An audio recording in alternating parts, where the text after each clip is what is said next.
Hey guys, this is Rima here. Welcome to my channel, and today I'm going to be interviewing Jairek Robbins, who is right here. He's the president of Success Magazine Enterprise, a mentor and a coach.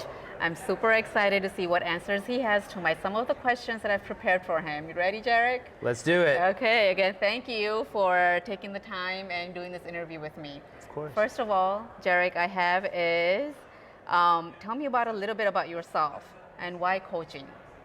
Sure. So what's interesting when people say, tell me about yourself, is it evokes the most ridiculous responses from me. Yeah. Like, who is Jairek Robbins? I'm like, he is I is me. It's just a silly gut response. Yes. I think the way to describe me would probably be just someone who's continually searched for answers on how do I achieve my version of success? How do I get to the peak? How do I accomplish that? I know for a long time I've studied human psychology and development and different stages people go through, and I know in that first stage of life, let's say 13 to 29, we kind of try to figure out, can we make it? Can we succeed? Can we get an apartment? Can we get a job? Can we buy a car? Can we travel a little? Can we actually do the things we want to do in life? Yeah. Somewhere along that way, usually around 29, 30, maybe 30 to 35, 28 to 35 range, then it's all about social bonds. Can we create connections with peers? Can we create connections with intimate peer groups or circles or communities or a significant other? Can we create friendships? Can we create community? And then the third one, somewhere around 35, 36 is, can I perform at my highest level? Can I get to the peak? Can I achieve great big things? Usually around 45, we then look back and question everything. Yeah. And so with me, I'm right around 38. I'm at that stage of life where I figured out how I wanted to live my life. And most people ask, what are you going to do as far as a job? And I said, well, how do I want to live? Exactly. And so how I want to live was based on a concept I heard from a woman who wrote a book that was all about designing your ideal day. So I looked at the day I wanted to live each and every day, when I wanted to wake up, where I wanted to be, who I wanted to spend time with, the types of community wanted to have around me, the impact or positive difference we'd want to make in the lives of people around us, the projects we'd want to work on. Yeah. And I built everything in reverse order, saying, how do I make that real? Along the way, I figured out, as I started to accomplish more and more of that, life's wonderful when you get, achieving all the things you want to achieve, but it gets kind of stale when you don't have someone special to share it with. Yeah. And so no matter how much you accomplish, if you're the only one there, it's not a whole lot of fun. It's like, oh, I enjoy it, but man, it'd be so much better if I could share it with somebody special. Exactly. And so I remember studying relationships and trying to figure out, how do these things work? Because for years it was just, they'd last 3 months and end, 3 months and end, 3 months and end, it just wouldn't go. And so I spent 5 years studying relationships before I met my wife. Wow. And since then, we've spent the last almost 10 years practicing everything we now study together.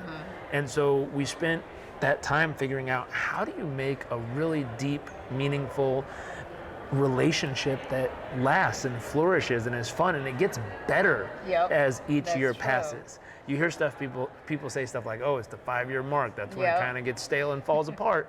We were like, no. Ours is getting better every day. And it's not by chance, it's by choice. It's by saying, hey, we're doing the work each day. We're both studying about relationships. We're both applying it. And then we both love to share about it. Yeah.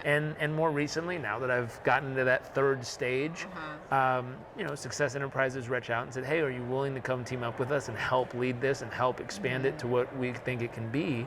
And so I'm kind of in that stage where I'm performing. I've helped other companies perform, helped build my own companies for years now.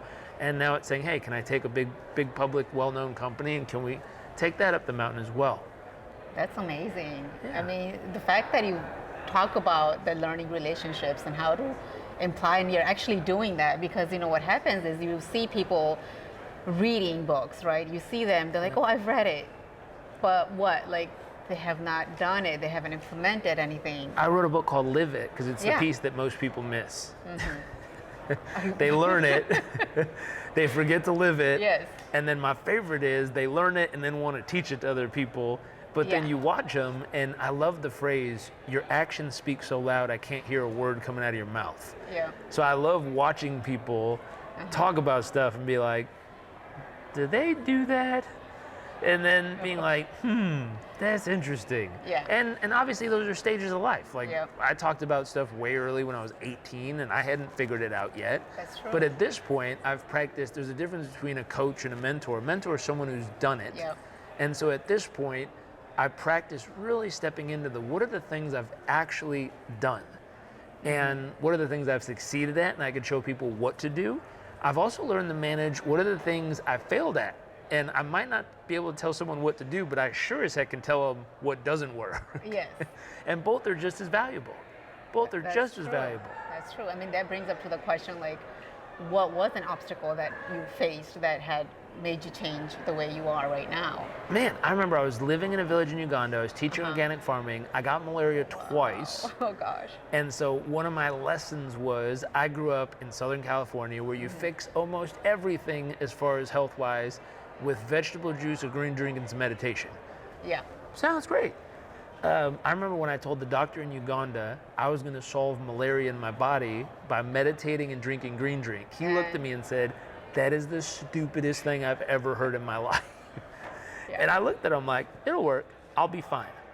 Horrible idea. Yeah, I know. Horrible idea. I could tell people if you catch malaria, don't try to meditate your way out of it. I'm not saying it can't work. I'm just saying from my experience as a mentor, Yes. it doesn't work as well as you think it might. And so I let it get so bad that one of my lungs started to shut down. I was having trouble breathing. Yeah. The doctor took my him and I kept arguing. He took my blood and showed me I have 55,000 parasites per one red blood cell. Yeah. And he's like, I don't know how to explain this to you. Like, It's, if you don't solve this, let's just do math. Like, math doesn't lie. Numbers don't lie. Let me just do the math. So he started calculating it out, and he's like, well, 55,000, 110. He's like, basically, you've got about 6 days left. And I looked at him like, to what? to what? And he's like, till you die. Your body will not be able to sustain the amount of malaria that will be in your body. Yeah. And I remember thinking, wow, that was not the plan. No. Like I was fairly certain vegetable juice and meditation was going to solve it. It didn't, and that wasn't the right move for that specific situation. Yeah. Now, does it solve headaches and, you know, a stomach issue? Yeah, it solves all kinds of stuff, but it doesn't solve malaria. No. Like that's one not to mess with. And so in that experience, the lesson is, sometimes you got to listen to other people and you got to see it from another perspective that you're not aware of, and I try to seek out multiple experts, because one of them might say this is the only way to do it. And what I found was a gentleman named Ray Dalio, who, when his son was challenged mentally, or not mentally, his son was challenged health-wise, he brought together 5 experts and had each one voice their opinion on the same call together, knowing the other experts were there. And people who before the call would say, this is the only solution, on the call would back down a bit. They'd say, this is a possible solution that I feel strongly about. Wow. But when you hear a doctor say this is the only solution, you behave very differently than when you hear a doctor say this is a possible solution that I feel strongly about. And so words matter. It does And matter, so what I found out was, in situations like that, can you find multiple sources of expert insight and get them together to share their opinions that's being judged by a group of peers who have equal discipline, knowledge, and experience? And when you put the right people together and now they have to weigh it against each other and with each other, you get a much more accurate perspective on what to do. That's true. I mean, they say a lot about meditation and it can solve a lot of problems. It's powerful. It is very powerful. I'm not saying it doesn't work. Yes. At another time, I might try it again. I'm just saying I'll probably call it a lot sooner. I waited over a month before I decided to take the medication. I might try meditation for a week. I might try it for a week and a half. I'm just not going to go 30 days on meditation, and I'll call it much quicker. Work. No. Yeah. No. So there's lessons. There's like, hey, I might still try it. Someone's going to watch this and comment on the video and be like, this guy's an idiot. He definitely doesn't learn the lesson. Especially, yes. That's okay. I've already gotten all the comments from the book I wrote, because I talked about this in my book, and people are like, dude, I couldn't keep reading past this. This guy's a freaking idiot, doesn't know what you're talking about. I'm like, hey, I learned, wasn't the right move, and there's still opportunity, because when we think we know everything, it's usually when we're about to learn something. Oh, yeah. And so even the medical field, if we go backwards, I mean, leeches were the way to cure stuff back in the day. Oh gosh. So yeah. I'm sure at some point we'll look back on the medication Yeah. we use now for malaria and be like, what were we What- thinking? yes. That's a weird way to solve it. Yeah. So I'm sure it'll progress, hopefully, and hopefully there'll be something amazing in the future that'll solve it way quicker. Hopefully, yes, because I don't like taking those meds before I take my trip to my India and Right? go from there. But it's like, even my kids, we had to do it. They would not Yeah. take it. So, but that being said, meditation, it works on other stuff. Yes. And who knows? Maybe Elon Musk with the brain implant and the technology will Hopefully- enhance meditation to hopefully that the would point come that it out. solves malaria in the future. And then That's people true. watching will be like, this guy's an idiot. Meditation does solve malaria. And I'll be like, oh. But let's think about meditation to the next level on Right. how that can help entrepreneur Yep. on the growth mindset. Yep. Let's talk about that Absolutely. a little bit. So more than the growth mindset, it's a biological shift in the human being. So I have a friend, Dr. Leah Lagos. She helps professionals, hedge fund managers, Wall Street traders, NFL players, NHL athletes, professional golfers, Olympic athletes, all these people. They go to her and she does biofeedback and breath training. And so through the breathing training and the biofeedback, what she trains them to do is recalibrate their entire nervous system to calm, specifically in the face of adversity, chaos, or triggering events. Yeah. And so what most people figure out is after your triggered event, after you have the PTSD, then you have to do lots of therapy, the EDMR, the eye work, the therapy to release it and move through it. But if you can calibrate the nervous system to calm, then it's less likely to trigger or cause the PTSD in the first place. And so those are extreme cases. Yeah. Now let's take it down to something that might be happening in the near future, which is the market's going to change. Yeah. The economy looks like it's going to head towards a recession. There's people losing their jobs. All these things are emotional, Yes. struggles that Yes. people are going to go through. And so either they're going to go through them and have to do the work later, which is painful to unravel, or they can start doing some breath work and biofeedback now so that when they go through them, it doesn't trigger them. It doesn't pull them off or cause them to break down in the first place. Yeah. And so I always say she took something that normally charges $15,000 to go do this work with her, and you got to either Zoom or go to New York City and get all the equipment to do it, or you can download an app called Elite HRV, Okay. and she put her whole program in it for free. Oh, nice. So you can access it. People always say, if I just knew. Now you A lot of know. people don't know. Yes. Now you know. Yes. So you can't say it's a knowledge gap. Yeah. It's just effort. If you're lazy and you don't do it, that's your thing. Yeah. But if you do it, it's in the app Elite HRV, Dr. Leah Lagos, and it's a 10-week program, requires 20 minutes in the morning, 20 minutes at night. Wow. And all you're doing is practicing recalibrating your nervous system to calm. In week 7, it's like a force field goes up around your nervous system Yes. so that the most triggering and emotional events can happen and you become the observer instead of the triggered person. That is true, but I've also seen, meditation. How long do you think it usually takes? Is it more of on each person, or do you think that they have to continuously keep meditating and doing it routinely? Well, I always ask people, what's better? If you had 24 hours total to go to the gym, is it better to go 24 hours straight or 24 days, an hour, an hour each day? Yeah. Now, anyone who goes to the gym for 24 hours straight, Yeah. they're going to be exhausted They're gonna be and exhausted, torn up yeah. and burnt out and probably can't move for a week. Yep. But anyone who goes an hour a day for Day. 24 days will probably be in much better health. That's true. Same thing with meditation. You can meditate for 24 hours and Yeah. you will probably be asleep, tired, Yes. hungry, and blissed out of your mind.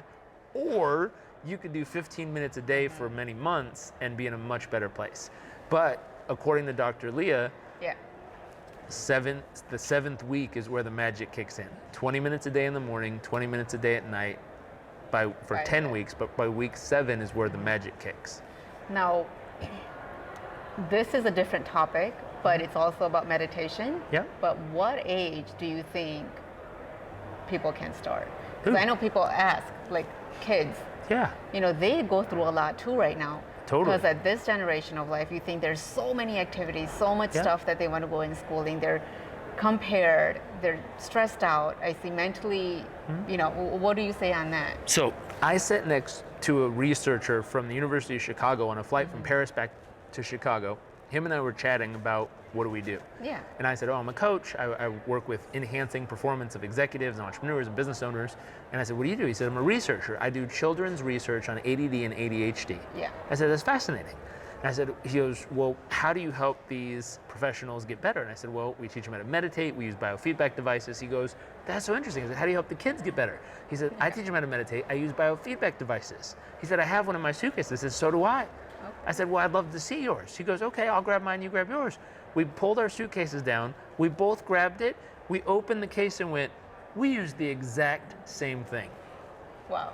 So we were using the exact same biofeedback device. I was using it to help executives and professionals enhance their performance.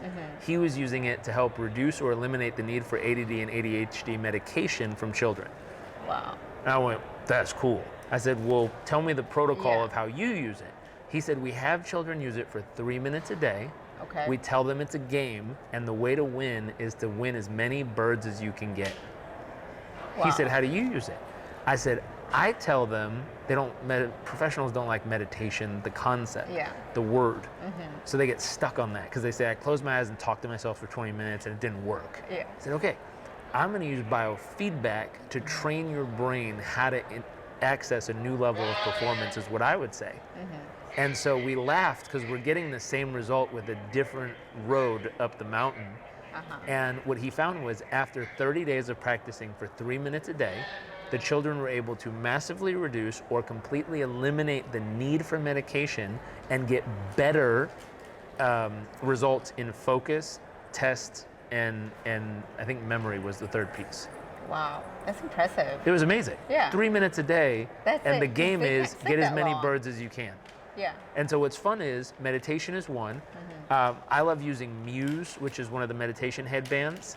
Okay, some use. We have a discount, highperformancemuse.com. If you use that code, it'll give you like perfect. a 15% discount on Okay. it for people in the US.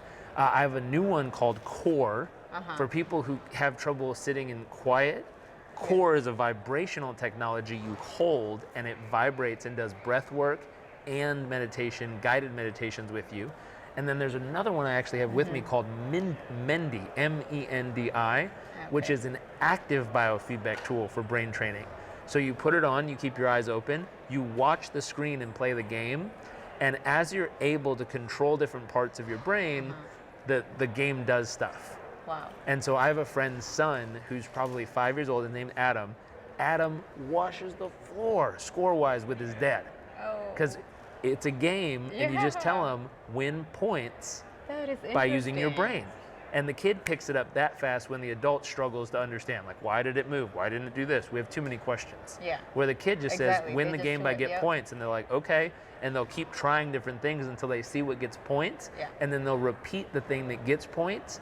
The fun part with this is it's actually training him how to access different parts of his brain at will by choice, which is very cool, which is going to enhance his memory, enhance his focus, and enhance how well he can calm himself down and observe instead of get caught up or triggered. That's nice. Would that be at like So Adam's 5 5? and crushing it. 5. 5. That's it. Yeah. Wow. And it's just a game. And it's just a game. Yeah. I need to try that. My kids will sit down like, Mommy, what meditation? I don't know what to do. I don't know how to start. So when you What do call we it do? meditation, kids Yeah, are like, they're oh, like, they think geez. it's But a if you say it's a sport. game, It's a game. They'll win be on points. it. Okay, that's a test that I'm going to And so try people are building these tools that allow Yes. kids to play a game Yeah. and win points, and kids go nuts over it. Yeah. Well, thank you. You're welcome. I have one silly questions now for you Let's to hear it. ask is, if you had a day in life, who would you change a role with? One day. I don't. You don't know. I mean, maybe a dolphin? You know, that was my question. My one of my child's questions. Like, can you ask him what was his favorite animal or something with animals? Yep. So dolphins you like? I or? mean, a dolphin would be fun because I'd love to be able to swim that fast. That's true. I think it'd just mean it'd be Yeah. a neat feeling to go that fast underwater and just like. Yeah. That's I cool. think I get oftentimes called a silverback gorilla. So I visited with them in Uganda. I think they're wonderful. I don't like that they're endangered, so I'd feel a little scared as a Yeah. gorilla because I'm like, someone's going to try to get me. But it'd be neat to feel that kind of the ability to move so effortlessly. Like we saw one, he had to be 600 pounds. Yes, I know. But he moved so gracefully The way and you so watch. effortlessly Yeah. when he wanted to. Like he was so fast and strong, Yeah. and I was like, wow, like how cool to be able to move like that, and to be able to move through the trees And just, I mean, he straight up ripped a tree down in front of us. He stood up Oh and my like gosh. grabbed a tree that was this thick and literally just cracked it in half and then put it down. and would that be one of the superpowers? That was my next question. Is like, what would a superpower be for Jairek? The ability to snap my fingers and Oh, have gosh. people believe in themselves more. I think That's would be a very cool superpower. powerful. I haven't heard that as a superpower for anybody else, but that is very, very strong. What you Because just said. oftentimes, Yeah. I think it's a sign of leadership. It's a sign of caring. It's a sign of supporting. Yes. Where if you can get this person to believe in themselves, it's amazing what can happen in their life. Believe that they're worth it. Believing is Believe the that powerful they have tool. enough to get it done. Believe that they're loved enough. So if they're a whole human, they're full. I am enough. I have enough. I'm Yes. loved enough. And then you have them go into life. It's Mm-hmm. amazing what they can accomplish. That's true, because I hear from many, many people that want to grow, but their fear is there. Yeah. Their fear to get around it, to go, it's there. It's in their mindset. Yeah. So thank you again. And guys, he is Success Magazine. If you guys have questions or wanted to ask me anything, please comment below. Let me know. But again, thank you, Jairek. You're welcome. Loved talking with you. Same. Okay. Thanks, guys.